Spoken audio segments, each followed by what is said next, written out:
with regard to food shortages, yes, we did talk about food shortages. And it's going to be real. The price of these sanctions is not just imposed upon Russia. It's imposed upon an awful lot of countries as well, including European countries and our country as well. In this battle, we need to be clear-eyed. This battle will not be won in days or months either. We need to steel ourselves for the long fight ahead.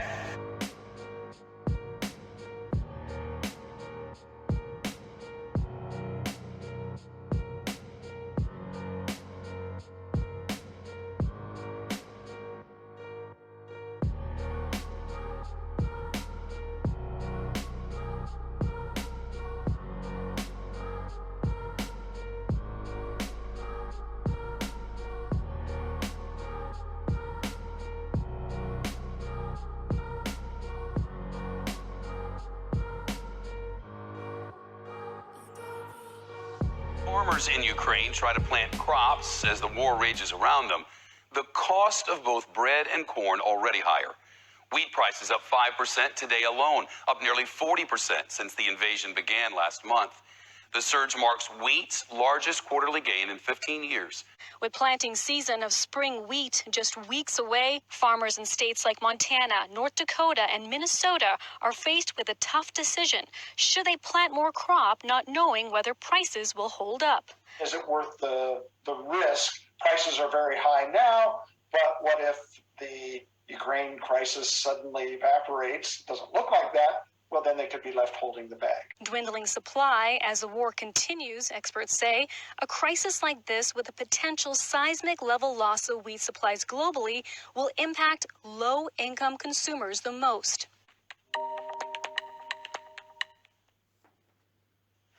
You may have seen some posts in Facebook groups or noticed some posts on Instagram. Supermarkets are out of salt, at least at the time of making this video. Everywhere you go, from the smallest corner store to the largest 4X Maxima, regular table salt and other forms of salt are completely out of stock. One source noted that Ukrainian rock salt sold in stores, which normally might cost just 39 cents per kilogram, is now selling on Facebook groups for 4 to 6 euros. You may already know why this is. Russia's invasion of Ukraine has affected Ukraine's ability to produce and export salt, with one of the main regions of Ukrainian salt mining in the east disrupted by war and conflict. If this wasn't bad enough, the country banned the export of salt on March 9th, cutting off any residual supply that was still making its way through the system. These events have affected Lithuania's supply since the country gets salt from Ukraine.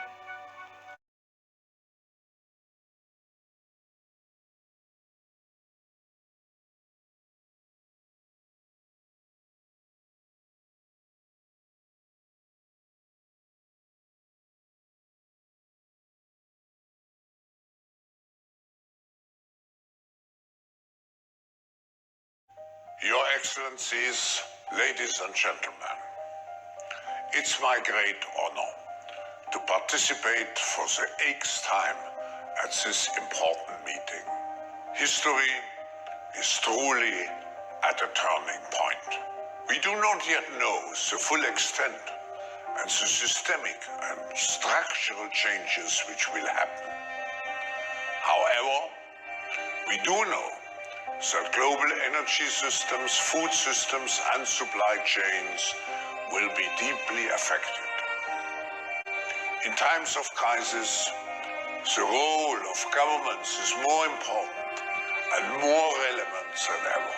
In conclusion, and despite all the challenges, we have to uphold our responsibility, which we have towards the next generation, and which we can only fulfill through collaboration on a national and on a global level.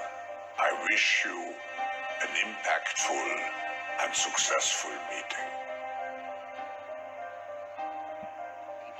And the title of this session, are we ready for a new world order?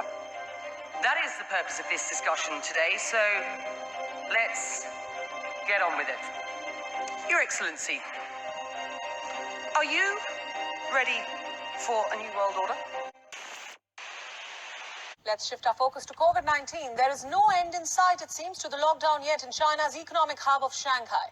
On Monday, Shanghai reported a record 13,000 new asymptomatic coronavirus cases, and this lockdown was originally set to end today in the city's western districts. But following the recent surge in cases, a lockdown has now been extended until further notice. Authorities are trying to snuff out the country's most severe virus outbreak. Since the end of the first pandemic wave in early 2020, around 25 million people remain locked down as of now in China's largest city and financial center. As much the Shanghai situation is jeopardizing China's zero COVID tolerance strategy, it is also turning out to be extremely costly for the world's second largest economy. Along with sporadic lockdowns, the country's worst COVID outbreak in 2 years has now brought factory closures as well. Shanghai, after all, is the world's busiest shipping port. It is a hub for semiconductor, electronics, and car manufacturing. Given the recent outbreak, some companies have already temporarily reduced or stopped production. The lockdown has further delivered a huge blow to revenues of small businesses in the commercial hub. COVID-19 restrictions have also taken a heavy toll on the Chinese travel industry. China's 3 biggest airlines have reported wider losses. Are the grim conditions in which tens of thousands of people are being quarantined in Shanghai. This footage was taken by Thomas Vinay, who was sent to one of the city's so-called COVID camps after testing positive last Saturday. He told me it's like living in a box and said there's an atmosphere of tension and anger, partly due to sleep deprivation. We have no windows, so we don't know if it's day or night. We cannot go outside, we cannot breathe the fresh air. These big lights in front of me, on the top of me, they never ever turn off. Or it's always, even at 2, 3, 5 a.m., it's always the same. With case numbers still rising, there's no sign yet of the lockdown working. This woman was distraught after being told she might be separated from her baby. You take us away but leave a 4-month-old child who is still breastfed at home? What are you trying to do? Do you want him to die? Millions of people are also down to their last rations of food.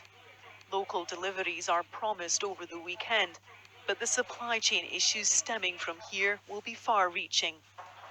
The port of Shanghai is the busiest in the world, and activity has dropped by 30%. There is hardly a product or trade that will not be impacted. There are currently more than 20 Chinese cities in some level of lockdown. That covers an estimated 193 million people.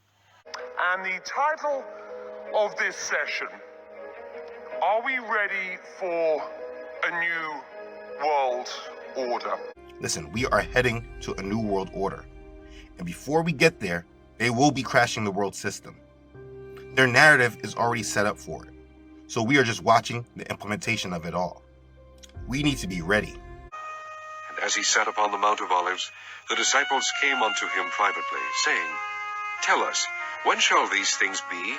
And what shall be the sign of thy coming, and of the end of the world? And Jesus answered and said unto them, Take heed that no man deceive you. For many shall come in my name, saying, I am Christ, and shall deceive many. And ye shall hear of wars and rumours of wars. See that ye be not troubled, for all these things must come to pass, but the end is not yet. For nation shall rise against nation, and kingdom against kingdom, and there shall be famines and pestilences and earthquakes in divers places. All these are the beginning of sorrows. Then shall they deliver you up to be afflicted, and shall kill you, and ye shall be hated of all nations for my name's sake. And then shall many be offended, and shall betray one another, and shall hate one another. And many false prophets shall rise, and shall deceive many. And because iniquity shall abound, the love of many shall wax cold. But he that shall endure unto the end, the same shall be saved.